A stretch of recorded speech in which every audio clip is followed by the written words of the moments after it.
इसके पश्चात संध्या अपना से निवृत्त होकर के सब लोग सूर्य जी महाराज के सामने खड़े हुए और सूर्य जी से कहते हैं, हे ऋषियों, मेरी बात को ध्यान देकर के सुनो, क्योंकि कहा गया है दो माँ एको हाथे नावे, या तो आप नौकरी ही करेंगे और या तो खेती ही करेंगे। यह तुम्हारा ध्यान किसी और तरफ रहेगा तो न तुम मेरे उपदेश से लाभ उठा सकोगे और न ही अन्य कार्य बन सकेगा।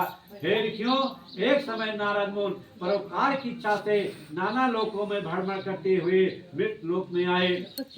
मृत लोक में नारद ने देखा कि जितने मनुष्य हैं सब अनेक प्रकार के दुखों से दुखित हैं और भांत भांत की योनियों में जन्म लेकर के पापों को भोग रहे हैं। कैसे भोग रहे हैं? कोकिली का बैल बना दिन रात दिए छपनी चख घूमत हैं, को हस्ती बना पग साकल लय पर बंधन में नीचे झूमत हैं, को स्वान हिलावत पूछ रहे दुत कार्य पै पग चूमत हैं। को तेली का बैल बना हुआ है, को हाथी बना हुआ है और उसके पैर में जंजीरा बंधा हुआ है और पैर में बंधा हुआ है, को स्वान हिलावत पूछ रहे, जैसे कुत्ता है उसको आप डांटेंगे तो पूंछ हिलाएगा और पैर चूमेगा। ऐसे कल युग में लोग होंगे, ऐसा कभी लोग कह रहे हैं। ऐसे प्राणियों का क्लेश उद्योग करके मुनि अपने मन में सोचने लगे कि उनका दुख प्रकार से दूर हो सकता है। यही मन में सोचते हुए बीड़ा बजाते हुए तथा हर गुणगान करते हुए विष्णु लोक हो गए। इसका वर्णन तुलसीदास जी ने किया है। एक बार कर तल कर बीड़ा गावत हरि गुण परम प्रवीणा, क्षीर सिंधु गवने मुनि नाथा जहाँ बस श्रीनिवास सुति गाथा, हरस मिले उठे रमा निकेता और बैठे आसन ऋषि समेता। जब नारद जी भगवान विष्णु के पास पहुँचते हैं तो भगवान विष्णु ने देखा कि नारद जी आ रहे हैं, उठे और दौड़ करके उनको गले लगाए, अपने बगल बैठा लेते हैं।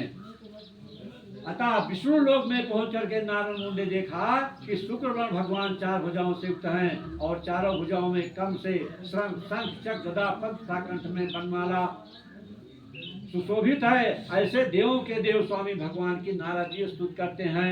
हे भगवान, आपको मैं प्रणाम करता हूँ, आप वाणी और मन से परे हैं, आपको प्रणाम है।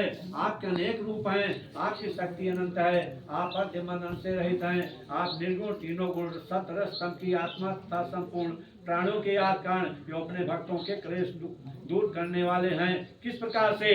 जय दुष्ट संहारी भव भयहारी, जय कर आदि न अंता, जय असुर विनाशक धर्म प्रकाशक, गावहि वेद अनंता, जय जन मन रंजन पाप प्रभंजन, सुखकारी मुनि संता, चंचल नर नारी अति दुख भारी, मुक्त करो भगवंता।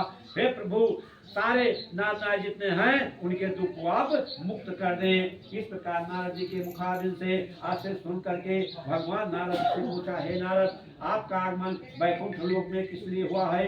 आप क्या चाहते हैं? मुझसे बताइए, मैं उसका यथोचित उत्तर दूंगा।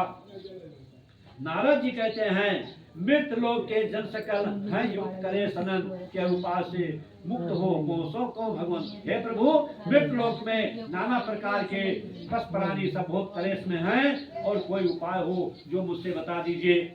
हे भगवान, मृत लोक से समय मैं आ रहा हूँ, वहाँ जितने मनुष्य हैं सब अनेक प्रकार के क्लेश से दुखित हैं और नाना प्रकार की ओर में जन्म लेकर के पापों को भोग रहे हैं। किस प्रकार से भोग रहे हैं? भय विकल खग मृग यही भांति, अपर कथा कैसे कही जाती, यह कल काल कठिन उर्गारी, पाप परायण सब नर नारी। भगवान कहते हैं, नारद भगवान कहते हैं, हे प्रभु, कुछ उनका वर्णन नहीं किया जाता है, किस प्रकार से वो दुखित हैं, इसलिए है भगवानी भगवान, ऐसा कोई उपाय बताइए जिससे उन प्राणियों का दुख छूट जाए। यदि आप मुझ पर कृपा रखते हैं तो कहिए, मैं सुनता हूँ।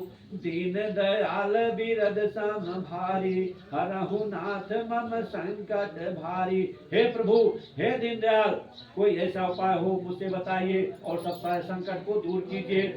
नारद भगवान भगवान ने नारद से कहा, हे नारद, तुमने भली बात पूछी है, इससे संसार का कल्याण होगा, प्राणी पापों से मुक्त होकर के परम पद को प्राप्त होंगे। हे नारद, इस देह को, इस शरीर को परोपकार में लगाना चाहिए, क्योंकि किसी कब ने कहा है, स्वयं न खादान्ति फलानि वृक्षाः पिबन्त नाभ्या स्वमेव नाद्याः धराधरो वर्षति न ताम हेतो परोपकाराय सताम विभूतयः। जिसे कहा गया है, तरवर फल नहीं भकत है, नदी न चोए नीर, और पर कारक के कारण साधु धरा शरीर। जिसे कहा गया है कि स्वयं वृक्ष अपना फल नहीं खाता है, नदी स्वयं अपना जल नहीं पीता है, और ये शरीर जो है ये दूसरे के भलाई के लिए रखा गया है। परोपकारा सताम विभूतयः, स्वर्ग और पृथ्वी में दुर्लभ है। भगवान कहते हैं नारद से कि हे नारद, स्वर्ग और पृथ्वी में दुर्लभ है वो व्रत है सत्यनारायण विष्णु भगवान का व्रत, तप पूजन।